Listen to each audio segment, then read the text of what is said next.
Hello students, welcome to homework help by RG. आज हम एक आर्टिकल राइटिंग का क्वेश्चन करने वाले हैं और ये थोड़ा डिफरेंट है। जैसा कि आप जानते हैं, हम अपने चैनल पर जनरल क्वेश्चंस नहीं लेते। हम चाहते हैं कि जो चीज आपको इंटरनेट पे अवेलेबल नहीं है वो हम आपको अपने चैनल के माध्यम से अवेलेबल कराएं। तो आज का आर्टिकल किस तरीके से डिफरेंट है, आइए समझते हैं। You have seen the following news item in the newspaper. Using your ideas and those given below, write an article in about 100 to 120 words. Question में कहा जा रहा है कि आपने एक न्यूज आइटम देखी है और इस पर बेस्ड आपको एक आर्टिकल लिखना है। तो देखते हैं न्यूज आइटम क्या है। Video games, the internet, cell phones, and other high-tech gear are just part of growing up in a digital world. But parents are concerned about the amount of time their children spend with these and worry that it might be distracting and cramping academic and social development. Video game, internet, cellphone और दूसरे जो इस तरीके के hi tech gears आ रहे हैं, ये सब आज के डिजिटल वर्ल्ड का एक हिस्सा है। लेकिन जितने भी माता पिता हैं वो बड़े चिंतित रहते हैं कि उनके बच्चे ज्यादा समय इन चीजों पर व्यतीत कर रहे हैं, जिससे कि उनकी पढ़ाई को नुकसान पहुंच सकता है और उनका जो दिमाग है वो पढ़ाई से डिस्ट्रैक्ट हो सकता है, यानी कि दूसरी दिशा में लग सकता है, या it can cramp academic and social development. Cramping ज्यादातर वर्ड हम यूज करते हैं जैसे पेट में दर्द या कहीं पैरों में क्रैम्प्स आ गए उसके लिए।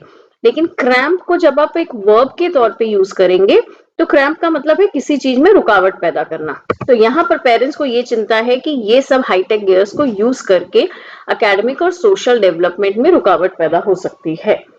तो देखिए, अब अगर आपको इन सब लाइनों के फेवर में एक आर्टिकल लिखना होगा तो हमारे पास ऑलरेडी बहुत सारे पॉइंट्स हैं। आप कमेंट में लिख के बताइए कि अगर आपको फेवर में लिखना होगा तो आप उसमें कौन कौन से पॉइंट्स लिखेंगे। एटलीस्ट 5 पॉइंट मेंशन कीजिए, वो बहुत इजी है। लेकिन इजी वाला पार्ट मैंने आपके ऊपर छोड़ दिया और डिफिकल्ट पार्ट मैं यहाँ पर डिस्कस करने वाली हूँ। तो हमें यहाँ पर बच्चों के पर्सपेक्टिव से लिखना है।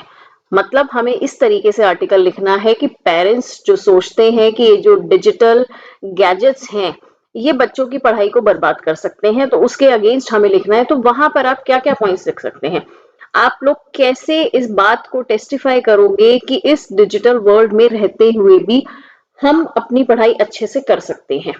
तो देखते हैं इस आर्टिकल को हम कैसे लिखेंगे, साथ के साथ हिंदी एक्सप्लेनेशन आपको मैं बताती रहूंगी।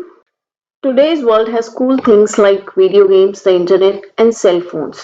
आज की दुनिया में बड़ी ही ठंडी चीजें, लिटरल मीनिंग तो ये बनेगा लेकिन इसका मतलब ये नहीं। कूल चीजें मतलब बड़ी मजेदार, जिनको यूज करने में आपको मजा आ रहा है, कि ऐसी बहुत सी चीजें आज की दुनिया में अवेलेबल है जैसे कि वीडियो गेम्स, इंटरनेट और cell phones. They make growing up super exciting. इसलिए ग्रो करना जो है बहुत ही एक्साइटिंग हो गया है।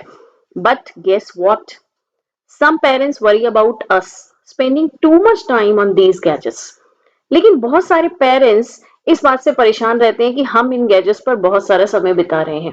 They think it might stop us from doing well in school and making friends. और उन्हें ऐसा लगता है कि हम घर में बैठकर ही सारा दिन गैजेट्स चलाते रहते हैं, तो इससे हम नए दोस्त भी नहीं बना पाते हैं और स्कूल में अपनी एकेडमिक परफॉर्मेंस में भी पिछड़ सकते हैं। Here is the thing. We can have fun with video games and chat with friends online, but balance is the key.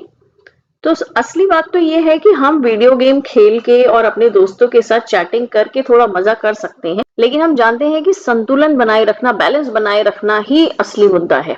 It is like having a yummy snack but not too much.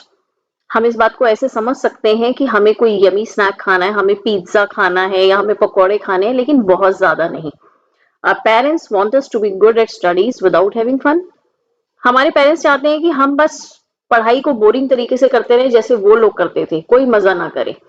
तो generation gap आ जाता है, इसलिए वो इस बात को समझ नहीं पा रहे हैं। As a balance out approach we can use our gadgets for a defined time for playing and the rest in reading books.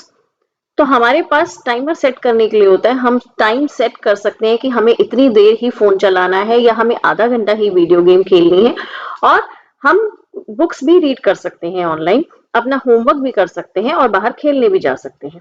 This way we learn cool stuff and keep our friendship strong. इस तरीके से हम अच्छी चीजों को भी enjoy कर पाएंगे और अपनी फ्रेंडशिप भी बना पाएंगे, अपनी पढ़ाई पर भी फोकस कर सकेंगे। It is all about finding the right balance in our digital and real life adventures.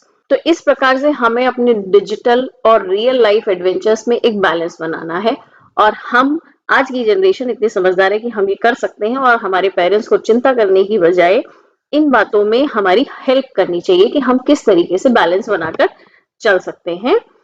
तो मिलते हैं अगली वीडियो में, तब तक के लिए गुड बाय।